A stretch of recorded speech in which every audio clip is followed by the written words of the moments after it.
पर एसआईआर को लेकर बहुत बड़ी खबर इस वक्त आ रही है। चुनाव आयोग ने अधिकारियों को अब तैयार रहने को कहा। क्या होगा इस एसआईआर से?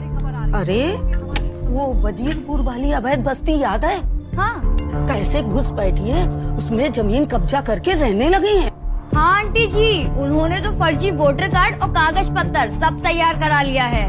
अब तो धीरे धीरे आसपास के इलाकों में सफाई करने का, चौकीदारी करने का काम करने लगे हैं, और वो भी कम पैसों में। इसके चलते ही मेरी बस्ती में भी कितने लोगों का काम धंधा छूट गया है। बहुत गंदगी फैला दी है इन सब ने। इन घुसपैठियों को हटाने के लिए ही तो आया है ये एसआईआर।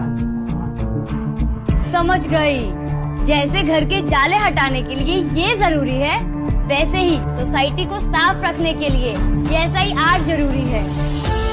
बचाने को असली वोटर का अधिकार, जरूरी है एसआईआर।